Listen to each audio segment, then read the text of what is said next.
The groan of tortured metal was a sound Arthur Miller knew better than his own heartbeat.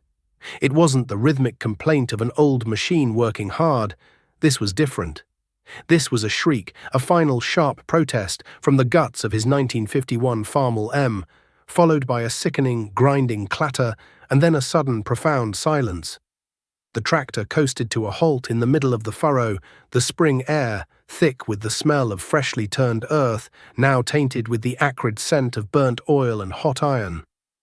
Art climbed down from the cracked vinyl seat, his movements slow and deliberate. He was a man built like the machines he ran, not flashy, not new, but solid, with a low center of gravity. He pulled a red rag from his back pocket and wiped the grease from his hands, his gaze fixed on the side of the engine block where a jagged hole had appeared.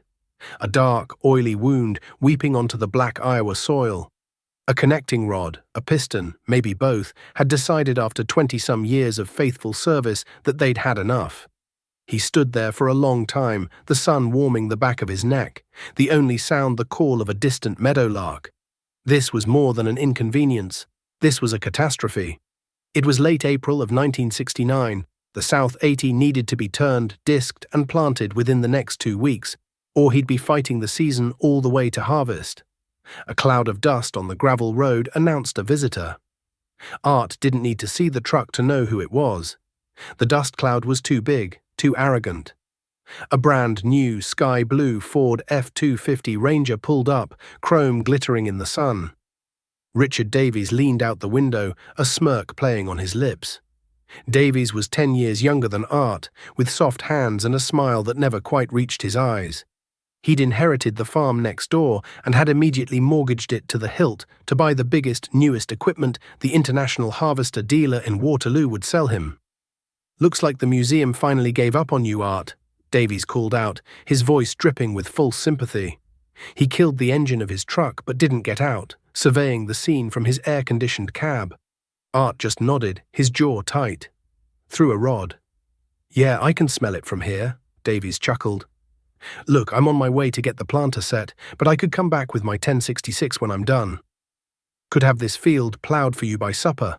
For a price, of course. Or better yet, you should come talk to Henderson down at the bank. He'd set you up with a new rig, just like mine. Time to join the 20th century, old man." The International 1066, it was the talk of the county. 125 horsepower, a factory cab with a radio and air conditioning. It was a palace on wheels compared to Art's open station Farmall. It was also the price of a small house, a price paid not with cash, but with a signature on a banknote thick as a Bible. Art looked from the hole in his engine block to Davies' smug face. "Appreciate the offer, Rich, but I'll handle it." Davies laughed, a short, sharp bark. "Handle it? What are you going to do, patch it with duct tape? You'll be out here all summer with a wrench in your hand while the weeds take this field. Suit yourself." He fired up the big Ford V8, revving it unnecessarily, and peeled away, leaving Art standing in a fresh cloud of gravel dust and condescension. Art watched him go, the anger a hot coal in his stomach. He wasn't angry at the offer, but at the philosophy behind it. To Davies, the solution to every problem was a checkbook and a loan officer. The tractor wasn't a tool to be understood and cared for, it was a disposable appliance. When it broke, you threw it away and got a new one. Art's father had taught him differently. "If you can't fix it, you've got no business running it," he'd say. "And if you don't hold the title free and clear, you don't own it. The bank does." He walked back to the wounded Farmall. He laid a hand on the warm hood, the red paint faded and chipped, but the metal still solid. This tractor had helped his father pay for this land. It had helped Art take over when his father passed. It owed him nothing. He owed it everything. He looked toward his workshop, a long, low building behind the farmhouse. It was filled with tools his grandfather had bought, a heavy-duty lathe, a drill press, a forge. He wouldn't be buying a new tractor. He would perform surgery. The walk back to the farmstead was long. He grabbed the log chain and his old John Deere 4020, the newest piece of equipment he owned, a 1964 model he'd bought with cash from a retiring neighbor. The 4020 started with a familiar, comforting roar of six-cylinder diesel, a sound of pure, reliable power. He towed the crippled Farmall back to the workshop, the dead weight a constant reminder of the mountain of work ahead. He pushed the big sliding door open. The shop smelled of cold steel, motor oil, and damp earth. It was his sanctuary. He positioned the farmel under the heavy I-beam that ran the length of the ceiling, a block and tackle hanging from it like a metal spider. The teardown began. First the hood, then the radiator, then the fuel tank. Each bolt was fought, rusted tight from decades of heat and weather. His knuckles were bloody by noon. He worked in a focused silence, the rhythmic clang of steel on steel the only sound. This was more than a repair. It was an act of defiance. It was a statement. In a world that was getting faster, louder, and more disposable, Arthur Miller was digging in his heels, armed with a 3/4-inch wrench and a belief as solid as the anvil in the corner of his shop. Before we get into the grease and grime of this engine rebuild, the long nights and the busted knuckles, I have to ask you folks watching this a question. Have you ever faced a moment like this? A moment where the easy path, the modern path, meant going into debt and handing your freedom over to a banker, and the hard path meant relying on your own two hands, your own sweat, and the knowledge passed down to you. Drop a comment below and tell me, which path would you take and why? I'm genuinely curious to know what you think. The next 2 weeks were a blur of solvent, steel wool, and sweat. Art drained the oil, or what was left of it, a thick metallic sludge that confirmed his diagnosis. He pulled the head, then the oil pan. The carnage inside was worse than he'd feared. The number 3 connecting rod had not just broken, it had shattered. The broken end had flailed around like a wild animal, scoring the cylinder wall, shattering the piston skirt, and punching that ugly hole in the block. Most men would have called the scrapyard. Davies would have laughed and said, "I told you so." But Art saw something else. He saw a challenge. The engine block itself, the heart of the machine, was salvageable if he was careful. The crankshaft, miraculously, seemed unharmed. The first stop was Miller's salvage, 20 miles down the highway. Old Man Miller, no relation, ran a graveyard of farm equipment that stretched over 10 acres. It was a library of agricultural history, rusting in the Iowa sun. Art spent an entire day walking the rows, his boots sinking into the mud, searching for a donor. He finally found it. Another M, half swallowed by weeds, its rear end missing, but its engine block intact. "Need the piston and rod out of number 3, Art told Old Man Miller, who was chewing on an unlit cigar. "And the block?" Miller grunted. "No, mine's still good, just got a window in it." Miller squinted at him. "You gonna weld the block?" "Gonna try." The old man shook his head, a flicker of something, respect maybe, in his eyes. "You're your father's son, all right, stubborn as a mule stuck in a gate, $50 for the parts." Back in the shop, the real work began. Welding cast iron was a dark art. You couldn't just lay a bead on it like mild steel. It had to be heated slowly, painstakingly to prevent cracking. Art built a small furnace of fire bricks around the engine block, using a kerosene-powered weed burner to bring the whole mass up to a dull cherry red. For 2 hours, he sat in the shimmering heat, feeding nickel rod into the crack, filling the hole one tiny, careful drop at a time. The air grew thick with the smell of burning flux and hot metal. When the weld was done, he couldn't just let it cool. It would shrink too fast and crack for sure. He buried the entire engine block in a 50-gallon drum filled with powdered lime, an old blacksmith's trick to ensure it cooled slowly, evenly, over the next 48 hours. While the block cooled, he turned his attention to the cylinder. The scoring was deep. He honed it himself, using a spring-loaded hone on his drill press, checking the diameter with a micrometer after every few passes. He worked with a surgeon's precision, his big, calloused hands capable of the most delicate adjustments. He took the replacement piston and rod he'd bought from the salvage yard and balanced them, grinding tiny amounts of metal off the heavier parts until they matched the weight of the others perfectly. An unbalanced engine would tear itself apart. The talk at the co-op coffee shop had, of course, turned to Art's predicament. He'd stopped going for his morning coffee, knowing he'd be the subject of pity and ridicule. But his neighbor, a grizzled old farmer named Gus, still stopped by every evening to report on the town's verdict. "They're taking bets on whether you'll get a crop in at all this year," Gus said one night, leaning against the doorframe of the shop. Davies was in there today, bragging about how he's already got all his corn in and is starting on his beans. Told everyone you were trying to weld your block. They laughed him out of his chair. Let 'em laugh, Art muttered, his hands deep in a bucket of greasy parts. The banker, Henderson, was asking about you too, Gus added. Said he was worried about you. Said a man can't make a living with junk. This ain't junk, Art said, holding up a freshly cleaned rocker arm. This is paid for. The day he finally pulled the block from the lime, it was like unwrapping a gift. He tapped it gently with a ball-peen hammer, listening.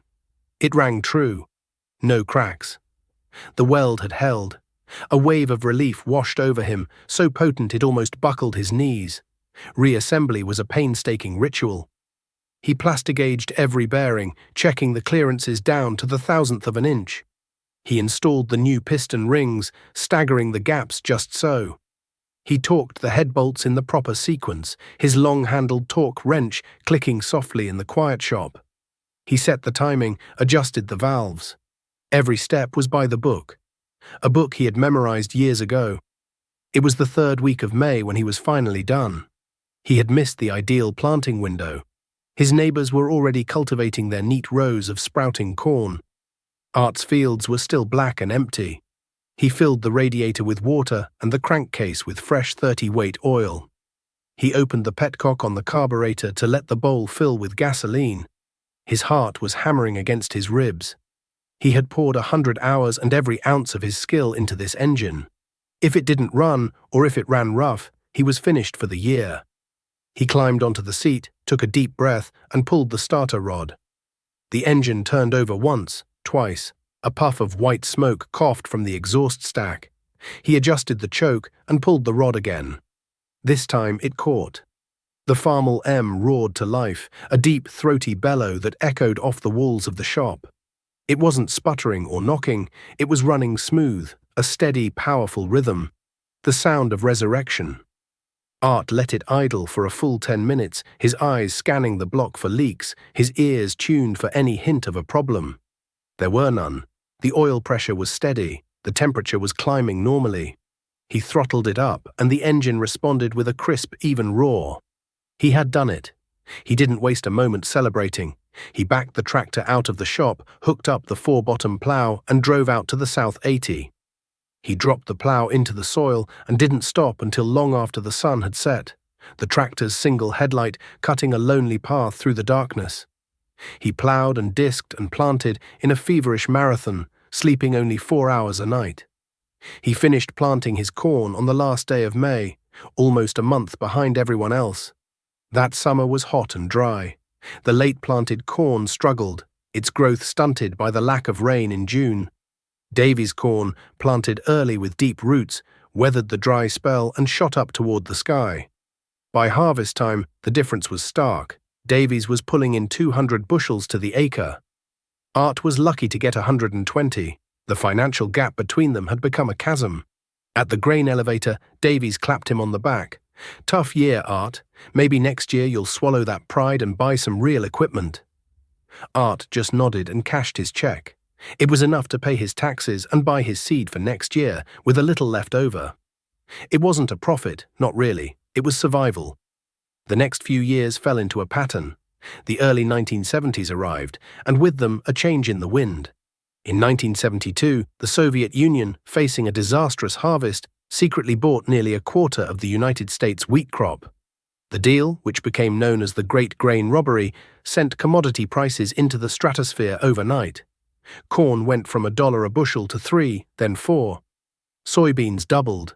Suddenly, every farmer in America was sitting on a gold mine. For men like Rich Davies, it was rocket fuel. The soaring grain prices made his land values explode. Acreage that was worth $500 an acre was suddenly appraised at $2,000. And the banks, led by men like Henderson, were more than happy to lend against that new value. "You've got to spend money to make money, Rich," Henderson would say, pushing another loan application across his desk. "Leverage your assets, expand." And expand he did. Davies bought the Peterson farm to his east, then the old Miller place to the south. He went from farming 500 acres to farming 2,000. He traded in his 1066 for two brand-new International 1466 and a massive four-wheel drive Steiger Panther. He bought a 6-row corn planter and a gleaming new combine with an 8-row corn head. His operation was a showcase of modern, high-horsepower agriculture. He was featured in the Des Moines Register, hailed as a young visionary, the new face of farming. Art felt the boom, too. The checks he got from the elevator were bigger than any his father had ever seen. But his reaction was different. He didn't see the high prices as a new standard, he saw them as a temporary gift. A buffer against the lean years he knew would eventually return. He took his profits, and in 1973, he paid off the last of the mortgage his father had taken out 30 years prior. He drove to the courthouse himself and watched the clerk stamp the deed, paid in full. Holding that document in his hand, free and clear, was a feeling better than any new tractor. He used the remaining money to buy the 80-acre parcel that bordered his property to the north. It was a small, awkward piece of land, but it straightened out his property line. He paid cash. The seller, a retiring farmer, was so surprised he asked Art to repeat himself 3 times. The community watched Art's quiet, conservative moves with a mixture of confusion and scorn. He was a fool. A man with no vision. He was sitting on a winning lottery ticket and refusing to cash it. He could have been like Davies, a king of corn. Instead, he was still tinkering with his old Farmall M, which now ran better than it had when it was new. He replaced his worn-out 2-row corn picker with a used John Deere 4400 combine, a small machine by the new standards, but a huge leap in technology for him. He paid cash for it. One afternoon at the co-op, Henderson, the banker, cornered him by the feed sacks. "Art," he said, his voice smooth as cream, "I see you bought the old Johnson 80. Good piece of ground. But you know, with your land value, you could have bought 10 times that. We could have you set up in a new Steiger by Friday. Why are you holding yourself back?" Art looked the banker dead in the eye. "I sleep pretty well at night, Mr. Henderson. How about you?" He left the banker standing there, speechless. The mid-70s were a golden age. The money flowed like water. Davies built a new house, a sprawling ranch-style mansion with a swimming pool. He bought a boat. His wife drove a new Cadillac every year. He was the American dream, writ large across the Iowa landscape. Art, meanwhile, continued to live in the same simple farmhouse his grandfather had built. He patched the roof himself, put his money into tiling his low ground, and slowly, methodically, built up his savings account. He was an island of quiet discipline in an ocean of easy credit and booming optimism. But by the fall of 1977, Art started to notice things. Small things. The price of fuel was creeping up. The cost of fertilizer had nearly doubled.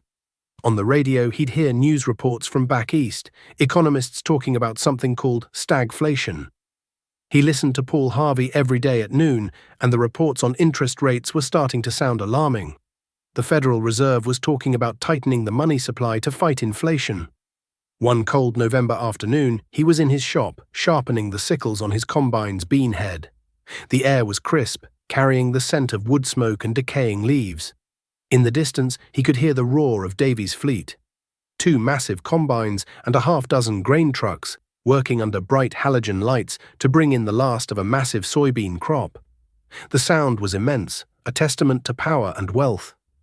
But to Art it sounded different. It sounded brittle, desperate.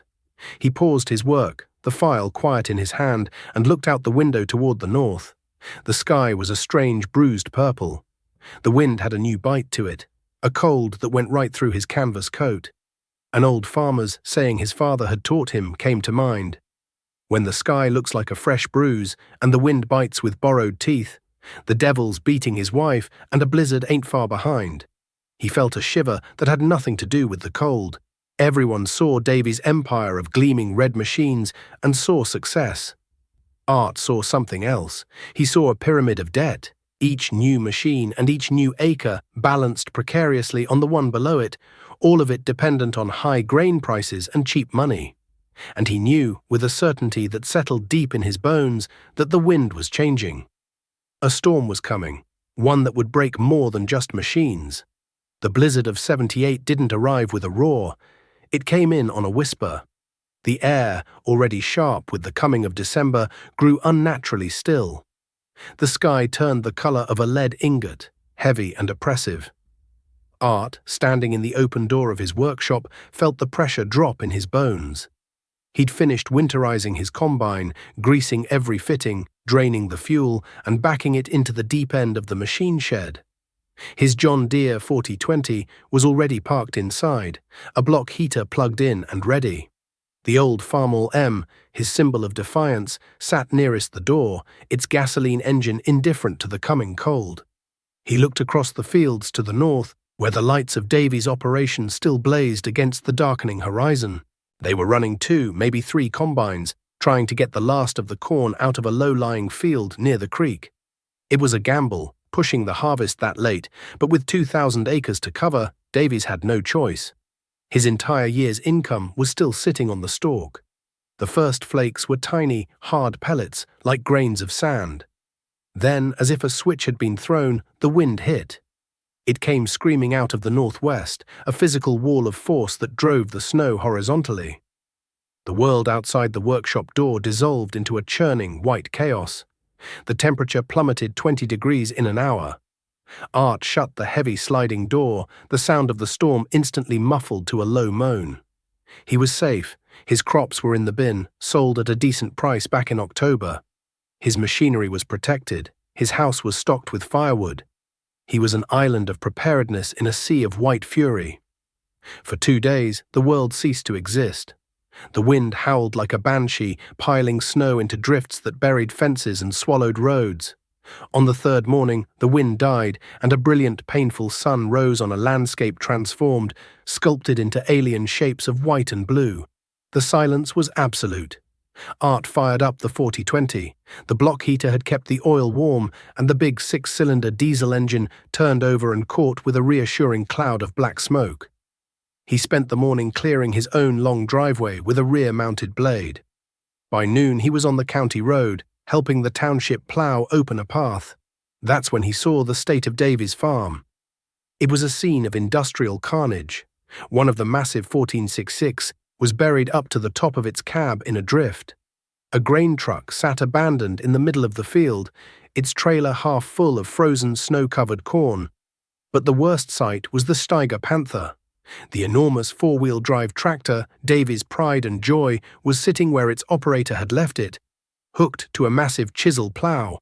Its block heater cord, meant to be plugged in every night, dangled uselessly, frozen stiff in the wind. A few days later, when the roads were passable, the talk at the co-op was grim. Davies had lost nearly 200 acres of corn, buried under snow until spring. The grain in the truck was ruined. And the Steiger wouldn't start. The diesel fuel in its massive saddle tanks had gelled into a thick wax. The batteries, each the size of a small suitcase, were frozen solid and had cracked. Even after they'd thawed the fuel lines with a propane torch and installed new batteries, the complex electrical system refused to cooperate. A sensor, a solenoid, some tiny inscrutable piece of modern technology buried deep in its guts, had surrendered to the cold. The dealer had to send a specialist from Moline, a man who arrived with a briefcase full of diagnostic equipment. The bill for the service call alone, Art heard, was over $1,000. The blizzard was the first crack. The earthquake was yet to come. It began not in the fields, but in Washington, D.C. A man named Paul Volcker was appointed chairman of the Federal Reserve with a mandate to slay the dragon of inflation. His only weapon was interest rates, and he swung it like a battle axe. The prime rate, the number that dictated the cost of every operating loan in the heartland, began to climb. It went from 9% to 12%, then 15%. By 1981, it breached 20%. For Art, who had no operating loans, it was an abstract number on the evening news. For Rich Davies, it was a dagger twisting in his financial heart. His loans, hundreds of thousands of dollars for land and equipment, were on variable rates. His payments doubled, then tripled. At the same time, President Carter announced a grain embargo against the Soviet Union in response to the invasion of Afghanistan. The export market vanished overnight. Corn prices, which had been the foundation of the boom, collapsed. They fell from over $3 a bushel back down to $2. Davies was caught in a perfect storm. His income was cut in half while his expenses were tripling. The math no longer worked. The empire built on leverage began to crumble. The first sign was the custom work. Davies, who had once sneered at Art's small operation, started advertising his services, trying to generate cash flow by combining for his neighbors. But nobody had cash. Then he started selling off the extra equipment. One of the 1466 went, then the smaller trucks. Each sale was a desperate attempt to feed the insatiable appetite of the bank. Art watched it all with a quiet, profound sadness. He saw Henderson, the banker, driving out to Davies' farm more and more often, his face a grim mask.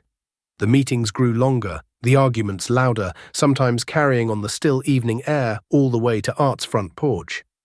One evening in the spring of '82, Art was in his shop, replacing the water pump on the 4020. He heard a vehicle pull into his drive and stop. It was Davies' blue Ford, now streaked with rust, a long crack running across the windshield. Davies got out. He looked 10 years older than he had a decade ago. His face was gaunt, his eyes hollowed out by sleepless nights. He walked into the shop and stood there for a moment, just watching Art work. "The bank's calling the note," Davies said, his voice flat, devoid of emotion. "They're foreclosing. The auction's in 30 days. Art stopped turning the wrench. He wiped his hands on his red rag, the same simple gesture he'd made the day his farmall threw a rod. "All of it?" Davies gave a short, bitter laugh. "All of it. The land, the equipment, the house, everything. Henderson says I was a bad risk. The same man who called me a visionary 5 years ago." He looked around Art's shop at the old, organized tools, the clean floor, the 2 tractors sitting ready for work. "You knew, didn't you? All this time you knew." It wasn't a question, but a statement. Art met his gaze. There was no triumph in his eyes, only a deep weariness. "I knew that good times don't last forever, Rich. And I knew that what the bank gives, the bank can take away." "So you're the last man standing," Davies said, his voice cracking. "The man who fixes his own junk. You won." "This was never a contest," Art said softly, "and nobody's winning here." He turned back to his work, and Davies stood there for another minute before turning and walking back to his truck, a man hollowed out by a dream that had turned into a nightmare. The day of the auction was cold and grey for a day in June. It felt more like November. The entire county was there, not out of spectacle, but out of a grim sense of shared dread. They stood in huddled groups, their faces etched with worry, knowing that any one of them could be next. The auctioneer's truck was parked in the front yard of Davies' sprawling ranch house, the one with the swimming pool now half filled with green, stagnant water. The equipment was lined up in the field, a silent testament to a fallen empire. The Steiger Panther, the twin 1466, the massive combine. They looked like dinosaurs waiting for extinction. The auctioneer started his rhythmic, hypnotic chant, a funeral dirge for a man's life's work. The bids were low, hesitant. The market was flooded with equipment from other farm auctions. A tractor that Davies had paid $100,000 for sold for 30. Each crack of the gavel was like a nail being driven into a coffin. Art stood at the back of the crowd, his hands in his pockets, his face unreadable. He watched Henderson, the banker, standing near the auctioneer, ticking off items on a clipboard, his expression cold and professional. He watched Davies' wife crying softly in the front seat of her Cadillac, the car that would be sold before the day was over. He watched Davies himself, standing alone by the machine shed, staring at nothing, a ghost at his own funeral. The equipment sold. Then the smaller parcels of land, the expansion properties Davies had bought during the boom. They went for a fraction of what he'd paid. Finally, the auctioneer moved to the last item, the biggest one. "All right, folks, now we've got the home quarter. 160 acres, a beautiful home, barns and bins. The original Davies family farmstead. Who'll start the bidding for me?" A silence fell over the crowd. This was different. This wasn't just an asset. This was a legacy. This was the land Davies' grandfather had homesteaded. Losing it was more than bankruptcy. It was an erasure of history. Henderson stepped forward and conferred with the auctioneer. The auctioneer cleared his throat. "We have an opening bid from the bank, folks, to protect their interest. $100,000. It was a lowball number designed to take possession. The crowd murmured. No one moved. No one could afford to. To take on that kind of debt now would be suicide. The auctioneer began his call. 100,000 once, 100,000 twice. He raised his gavel, ready to bring it down and officially end the Davies family's century-long story on this piece of Iowa soil. 101,000. The voice was quiet but clear and steady. Every head turned. It was Arthur Miller. He stood perfectly still, his gaze fixed on the auctioneer, ignoring the shocked stares of his neighbors. Henderson's head snapped around, his eyes wide with disbelief. A flicker of anger crossed his face. He'd expected to take the farm for pennies on the dollar. He barked a new number to the auctioneer. 110. 111, Art said without hesitation. The banker and the farmer went back and forth, Henderson bidding in furious $10,000 increments, Art raising him by a single thousand each time, his voice calm, relentless. The crowd watched, mesmerized. This was more than an auction, it was a showdown. It was the philosophy of leverage versus the philosophy of solvency, played out in the open for the entire community to see. They reached 150,000. Henderson was sweating, his professional composure gone. This was real money now, more than the bank wanted to have tied up in a non-performing asset. He looked at Art, a look of pure venom in his eyes. He shook his head at the auctioneer. 151,000, going once, the auctioneer cried, his voice filled with renewed energy. Going twice, sold, to Mr. Arthur Miller for $151,000. The gavel cracked, and a collective sigh went through the crowd. Art simply nodded, then turned and walked toward the clerk's table to sign the papers. He paid for it with a cashier's check drawn from the account he had so patiently built, year after year, with the profits from his modest, debt-free farm. Later that evening, Art drove his old pickup truck down the gravel road and pulled into the driveway of the house he now owned. The last of the auction-goers were gone. The only vehicle left was Davy's rusted Ford. Rich was sitting on the front steps, his head in his hands. Art walked up and sat down beside him. They sat in silence for a long time, listening to the crickets start their evening chorus. "Come to kick me out?" Rich finally asked, his voice rough. "No," Art said. He pulled a piece of paper from his shirt pocket. It was a simple, handwritten agreement. "I'm here to offer you a job. I need help farming my land. And now this land too. I'll pay you a fair wage." Rich stared at him, confused. "Why? Why would you do this?" "Because no man should have to watch his family home get sold out from under him," Art said. He pushed the paper toward Rich. "And I'm offering you a place to live. You and your family can stay here. Rent's $1 a year. You just have to maintain the place." Rich took the paper, his hands trembling. He read it, then read it again. He looked up at Art, his eyes brimming with tears he could no longer hold back. The arrogance was gone, the pride shattered, leaving only a broken man face to face with an act of grace he couldn't comprehend. I don't understand," he stammered. "After everything. How I treated you." "The land is what matters, Rich," Art said, standing up. "The rest is just noise. You start Monday. We've got corn to cultivate." He walked back to his truck, leaving Rich on the steps of his own home, a home that had been lost and then impossibly returned. The years that followed were lean, but they were good. The farm crisis of the 80s reshaped the landscape, washing away the leveraged and the overextended. But Arthur Miller's farm, now joined with the old Davies homestead, not only survived, it thrived. With Rich working alongside him, a humbled and fiercely loyal partner, they farmed the combined acreage with Art's fleet of older, paid-for equipment. They made a good team. Art had the mechanical genius and the long-term vision. Rich, it turned out, was a brilliant agronomist, with a deep knowledge of seeds and soil chemistry. The community's perspective shifted.